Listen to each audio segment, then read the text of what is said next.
오늘 말씀은 시편 114편 1에서 8절입니다. 3절에서 4절을 읽습니다. 바다가 보고 도망하며 요단은 물러갔으니 산들은 순양들 같이 뛰놀며 작은 산들은 어린 양들 같이 뛰었도다. 오늘 시편 배경이 출애굽기가 된다는 것을 어렵지 않게 알 수 있습니다. 애굽이 등장하고 바다가 등장하고 요단이 등장합니다. 이 단어들을 통해 우리는 하나님의 인도하심으로 애굽을 탈출한 이스라엘이 홍해와 요단을 건너는 모습을 떠올릴 수 있습니다. 그러나 시인은 단순히 홍해를 건넜다 이렇게 표현하지 않습니다.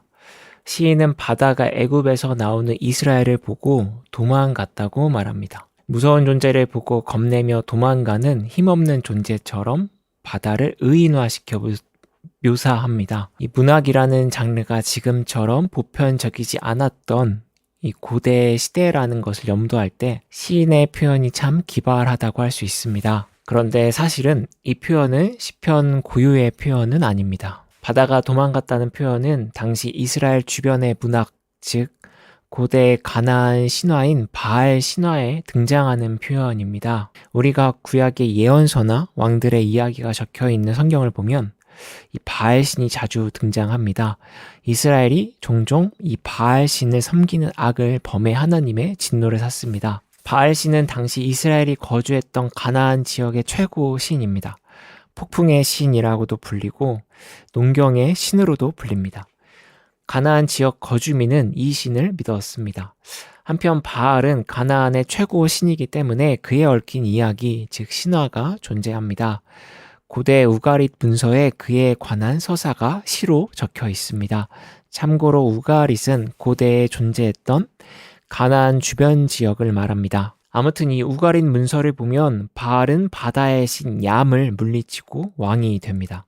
흥미로운 사실은 히브리어로 바다는 얌입니다. 즉 바알이 물리쳤다는 바다의 신 얌과 바다를 뜻하는 히브리어가 같습니다. 그리고 우가릿 문서에서 바알이 물리친 바다의 신을 얌을 리워 야단이라고도 부르는데 이 우가릿어로 리워 야단은 도망간 뱀이라는 뜻입니다. 즉 바알 신화에서 바알이 얌을 물리친 것을 두고 바다의 괴물이 뱀처럼 도망갔다고 표현한 것입니다. 이 조금 복잡한 이야기였는데요. 제가 말씀드리고 싶은 것은 시편의 시인은 바알 신화에 등장하는 바알이 바다의 신 혹은 바다의 괴물을 물리칠 때 이 사용한 표현을 빌려왔다는 사실입니다. 이 말을 듣고 그렇다면 시편이 고대 주변 민족의 문학을 표절했나? 베꼈단 말인가? 그럼 시편은 허구란 말인가? 이렇게 생각하며 이 말도 안 된다고 하시는 분들이 있을지 모르겠습니다. 실제 우가릿 문서가 발견되었을 때 고고학자들은 성경이 허구라는 사실이 드러났다고 자부하기도 했습니다.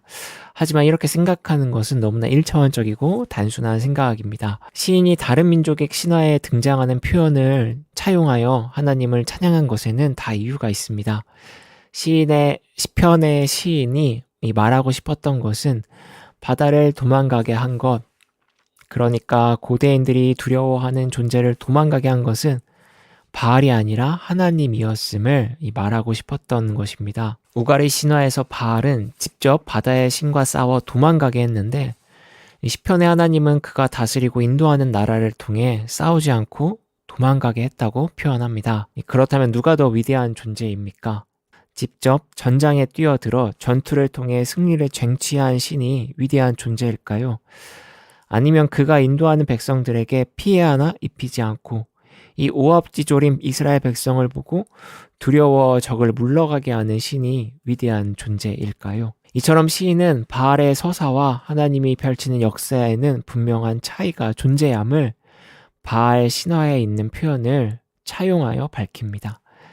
사람이 두려워하는 깊은 바다를 지배하는 이는 바알이 아니라 하나님이라는 것입니다. 또한 4절에 산들이 뛰논다 라는 표현이 등장하는데 이 역시 바알 신이 천둥 소리를 내면 그 진동으로 땅의 높은 곳이 뛰논다 라는 표현을 빌려왔습니다. 이 차용 역시 두려운 존재를 잠잠케 하는 신, 세상의 위협이 되는 존재를 통제하고 지배하는 신은 이 바알이 아니라 여호와 하나님이다 라는 것을 알리기 위한 것이라 할 수 있습니다. 시인의 이러한 고백은 바알 신을 믿는 것이 가나안에서 당연해 보이고 또 그를 믿는 민족이 강성해 보이지만 가나안 사회에서 진짜 신이 누구인지 분별하라고 시인은 말하는 것입니다.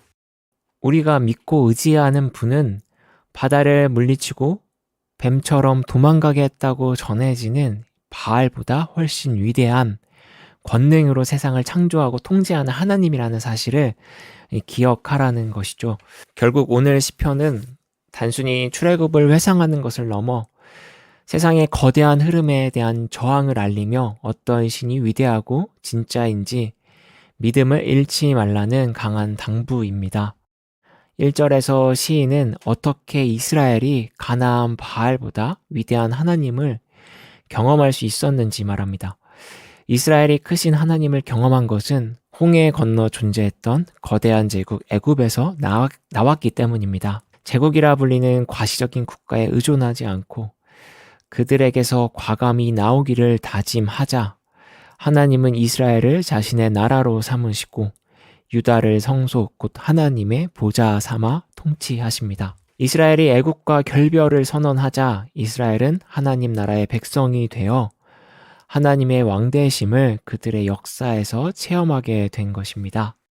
우리가 사는 시대에도 가나안이 믿었던 바알신은 존재합니다. 단지 그 모습이 사람들이 동경하고 욕망하는 대상으로 겉모습이 변한 것뿐입니다. 그래서 사람들은 여전히 이 시대의 바알을 의존합니다. 그 바알이 삶을 좋은 방향으로 이끌 것이라고 생각합니다.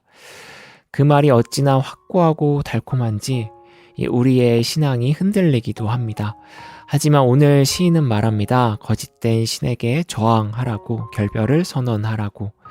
결별을 선언하고 그들의 언어에서 나올 때 하나님의 위대함이 드러나고 경험할 것이라고 오늘 시편은 말합니다.